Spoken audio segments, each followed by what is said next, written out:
ಎಲ್ಲರಿಗೂ ನಮಸ್ಕಾರಗಳು.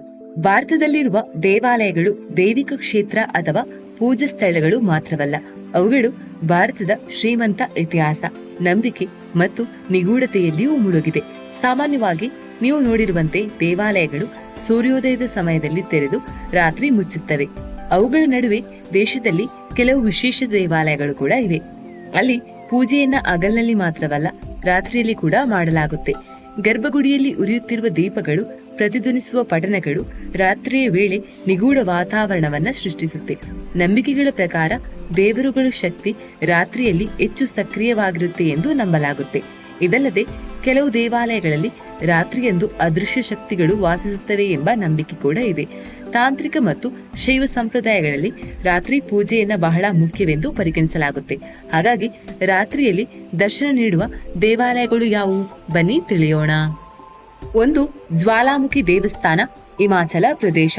ರಾತ್ರಿಯ ಸಮಯದಲ್ಲಿ ದೇವಸ್ಥಾನ ತೆರೆದಿರುವ ಆಲಯಗಳಲ್ಲಿ ಹಿಮಾಚಲ ಪ್ರದೇಶದ ಜ್ವಾಲಾಮುಖಿ ದೇವಸ್ಥಾನ ಕೂಡ ಒಂದು. ಈ ದೇವಸ್ಥಾನದಲ್ಲಿ ವಿಜ್ಞಾನಿಗಳು ಅಚ್ಚರಿಪಡಿಸುವ ರಹಸ್ಯ ಇದೆ. ಅದೇನೆಂದ್ರೆ, ಗರ್ಭಗುಡಿಯಲ್ಲಿ ಶತಮಾನಗಳಿಂದಲೂ ಉರಿಯುತ್ತಿರುವ ನೈಸರ್ಗಿಕ ಜ್ವಾಲೆ ಇದೆ. ಇದು ಯಾವುದೇ ಇಂಧನವಿಲ್ಲದೆ ಉರಿಯುತ್ತಿದ್ದು, ಹಗಲಲ್ಲಿ ಮಾತ್ರವಲ್ಲದೆ ರಾತ್ರಿಯೂ ಅಷ್ಟೇ ತೀವ್ರವಾಗಿ ಮತ್ತು ಸ್ಥಿರವಾಗಿ ಇರುತ್ತೆ. ಇದನ್ನು ದೇವಿಯ ಜೀವಂತ ಶಕ್ತಿಯ ಸಂಕೇತ ಎಂದು ನಂಬಲಾಗಿದೆ. ರಾತ್ರಿಯ ಕತ್ತಲೆಯಲ್ಲಿ ದೀಪದ ಹೊಳಪು ಮತ್ತಷ್ಟು ದೈವಿಕತೆಯನ್ನ ಹೆಚ್ಚಿಸುತ್ತೆ. 2.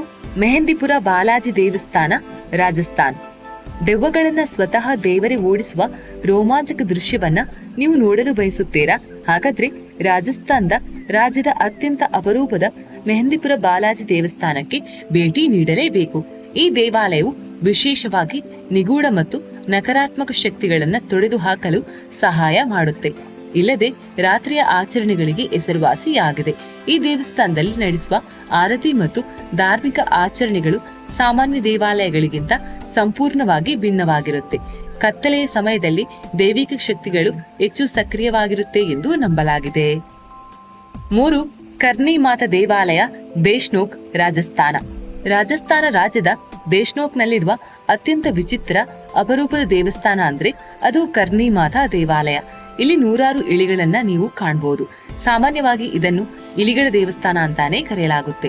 ಈ ದೇವಾಲಯವು ಕಬಾಸ್ ಎಂದು ಕರೆಯಲ್ಪಡುವ ಪವಿತ್ರ ಇಲಿಗಳಿಗೆ ವಿಶ್ವ ಪ್ರಸಿದ್ಧವಾಗಿದೆ.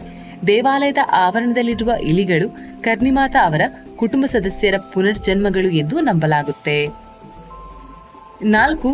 ಕಾಲಭೈರವ ದೇವಾಲಯ, ಉಜ್ಜಯಿನಿ. ಉಜ್ಜಯಿನಿಯಲ್ಲಿರುವ ಕಾಲಭೈರವ ದೇವಸ್ಥಾನವು ಶಿವನ ಉಗ್ರ ಸ್ವರೂಪಕ್ಕೆ ಹೆಸರುವಾಸಿಯಾಗಿದೆ. ಈ ಆಲಯದಲ್ಲಿಯೂ ಸಹ ರಾತ್ರಿಯಲ್ಲಿ ವಿಶೇಷ ಪೂಜೆಗಳನ್ನ ಮಾಡಲಾಗುತ್ತೆ. ಇದಲ್ಲದೆ ಭಗವಾನ್ ಕಾಲಭೈರವನಿಗೆ ಮದ್ಯವನ್ನ ಅರ್ಪಿಸುವ ಸಂಪ್ರದಾಯ ಇದೆ. ಕಾಲಭೈರವನು ಉಜ್ಜಯಿನಿಯನ್ನ ರಕ್ಷಿಸುವ ನಗರದ ರಕ್ಷಕ ಅಂತಾನೆ ನಂಬಲಾಗಿದೆ. ರಾತ್ರಿಯಲ್ಲಿ ಅವನನ್ನ ಪೂಜಿಸುವುದರಿಂದ ತ್ವರಿತ ಫಲಿತಾಂಶಗಳು ದೊರೆಯುತ್ತವೆ ಎಂದು ಭಕ್ತರು ನಂಬುತ್ತಾರೆ. ಸ್ವಾಮಿಯನ್ನು ಉಳಿಸಿಕೊಳ್ಳಲು ಸಾಕಷ್ಟು ಭಕ್ತರು ರಾತ್ರಿಯ ವೇಳೆ ಇಲ್ಲಿಗೆ ಬಂದು ಪೂಜೆಯನ್ನ ಮಾಡ್ತಾರೆ. ಬೆಳಿಗ್ಗೆ 3 ರಿಂದ 5 ಗಂಟೆಯ ನಡುವೆ ಶಿವನ ಭಸ್ಮ ಆರತಿಯನ್ನ ಆಚರಿಸುವ ಭಾರತದ ಏಕೈಕ ಜ್ಯೋತಿರ್ಲಿಂಗ ಇದಾಗಿದೆ. ಈ 4 ಪ್ರಮುಖ ದೇವಾಲಯಗಳಲ್ಲಿ ರಾತ್ರಿಯಲ್ಲಿ ಪೂಜೆಗಳು ಇರುತ್ತೆ. ಇದು ಇವತ್ತಿನ ವಿಡಿಯೋ ಆಗಿತ್ತು. ಇನ್ನೊಂದು ವಿಡಿಯೋದೊಂದಿಗೆ ಭೇಟಿಯಾಗೋಣ. ಅಲ್ಲಿವರೆಗೂ ಟೇಕ್ ಕೇರ್, ಬಾಯ್.